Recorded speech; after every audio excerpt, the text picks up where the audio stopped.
this is a printmaking demonstration that we're going to be working on and learning about today. So you should have paper,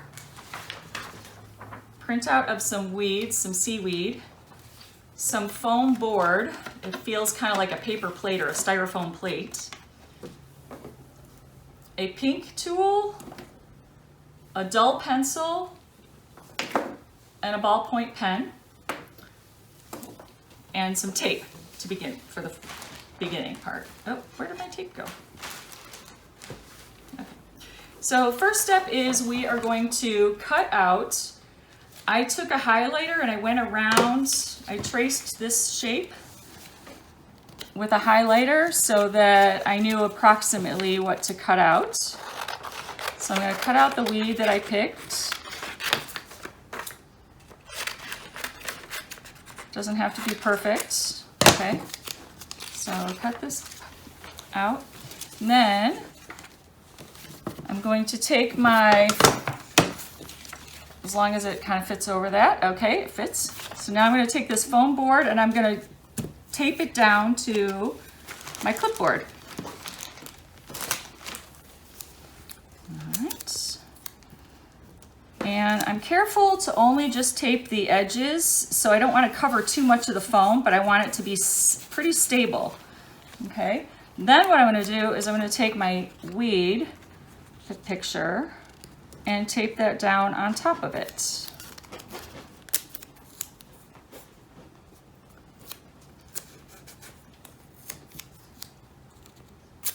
I'm conserving tape, but you can be more generous with your tape. Okay. And then we're going to take a ballpoint pen, preferably blue ink or red ink or something that's a brighter color than black because you want to be able to see the difference. And we're going to press into the foam and you're going to feel it making like a little channel or a groove. And you're just going to trace the shape. If the paper tears, don't worry about it because we'll be lifting that paper off eventually. But you want to try and keep fluid motions with pretty deep compressions.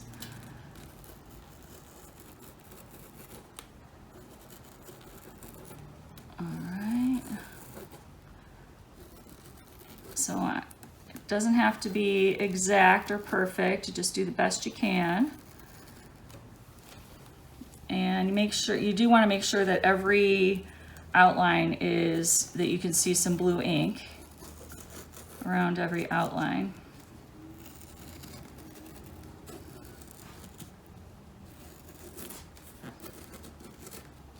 Sometimes the paper tears, sometimes my pen gets stuck. I just kind of try and wiggle a little bit to move past it if that happens. Okay, so all my lines have a blue halo around them or a blue outline, so I know that I've traced them. So then I can take this off and you can see that there's a depression in here. And now what I might want to do is take my tool and just with the sharper end go over the lines again, any ones that just seem like they're really shallow. My lines actually turned out pretty deep, but when you're new at this, it's hard to know how hard to press. So sometimes you have to go back over it and just make some deeper dents.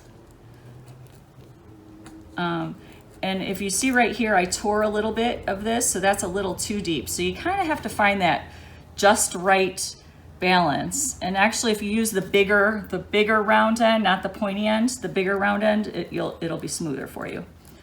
So you can see it's much smoother for me now. All right, so once I have my weeds on there, if you see right here, there was an intersection. So I had to choose which weed I wanted to be in front. So I chose this one to be in front, so I drew these lines. So that weed looks like it's going behind the other weed. Okay, and now I'm going to take a bamboo stick, a toothpick, could be a barbecue skewer, and now I'm going to draw some finer lines. These aren't going to show up as much. These are just for texture kind of changes. So I'm just filling in some lines, but I want to stay within the weed. And I'm kind of trying to give the illusion of movement, I guess, because if you think about weeds, they're floating and they're moving and waving in the water. So I'm trying to get that wavy feel. So I have my outside lines that are really depressed deep with the round ball, and then I have the inside lines that are just like, they might not show up so much in the actual print, but they just add a little bit of dimension and movement. Okay, so there I have that. Now what I'm going to do is I'm going to untape it, pull this tape off,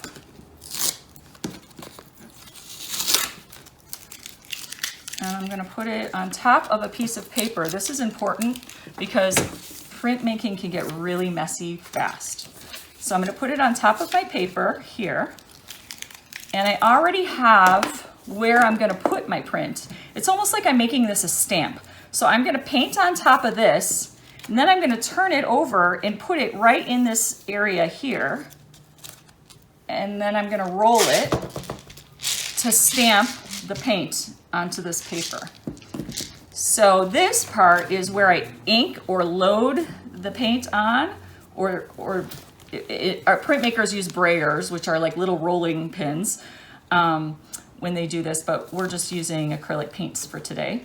And this I taped already so that it's still. And this is a glass cutting board, and I like a glass cutting board because it's really smooth and flat. But you can use a plastic cutting board or something, but you want to make sure this paper is stable for you. Okay, so now we're ready to put some paint on. So I put some ocean colors here on my plate, and we need a foam brush and a water bottle. I'm going to spray a light mist. I have to get my, oops, I sprayed the dog. That's funny. Okay, how do I get a light mist? There we go. Okay, a light mist. I'm talking like a light mist, like one pump, that's it. Okay, now I'm going to add my colors. And I like to mix colors, and I know, Tim, you're good at mixing colors. So I'm going to put my colors on, and I painted it on. Now I'm going to press it down. And now I want another piece of paper to put over it, because see this blue ink spot right there? I don't want that to get all over everything. So I'm going to put this piece of paper over it, and I'm going to roll it. I have corn in here, so it's a little bit weighted, but it doesn't have to be weighted. But if you hear that shaking, that's what it is. And then you pull it off. And there's your prints. Now, if I wanted to reuse this, I could. And I'm going to show you a quick demo of what a double would look like. So I'm going to spray this with water. Get a paper towel. Wipe it off. I don't want to wipe it too much because I want to make sure that I don't smooth out, like make my texture too smooth, okay? But now I'm going to do, let's say, yellow. A little bit of yellow-green on this, okay? That's probably too close, the same color. So you know what? We'll do two of them. Okay. So this is one more, okay? I'm going to put it on. It's good to have extra sheets of paper around. Okay, so I'm going to put it down on here. I'm going to put the paper over it. Roll it. 1, 2.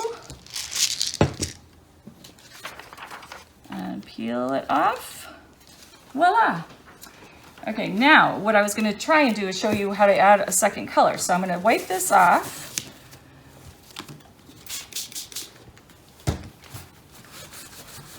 paper towels or a rag. And get a fresh brush.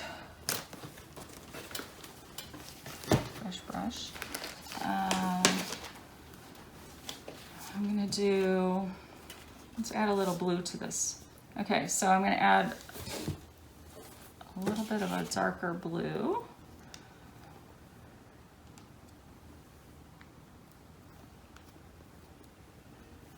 All right, so gentle spray, just a quick mist. Dark blue acrylic paint. You want to work quickly at this time. You don't want to like take too much time. Just cover the whole thing quickly and then line it up where your previous one was. Push it down, put your paper on top, roll, and pull up. So now I've added an extra dimension of color. So you can see it kind of gives it a little bit more depth. So I'm going to do the same thing again so you can see it one more time. So I'm going to do a light mist of color, of water. And then I'm going to add my color quickly. Notice I'm doing it really fast. I just want to make sure that it gets an even, thin coat, not too thick. You don't want it puddling in those grooves. You line up on top of the other one.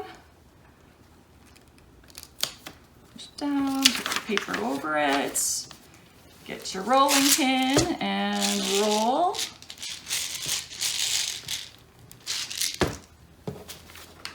And pull it up. Voila! So that's how printmaking works. So you're basically inscribing into a styrofoam board, you're scratching your design in, and then you're covering this with paint and using it like a stamp and pressing it onto paper. So that's what we're going to be doing today, and I gave you several different weed examples. So if you have time, you might want to cut them out into little sections first so that when we go through, you'll know which pattern that you want to try. Okay, thank you, Tim.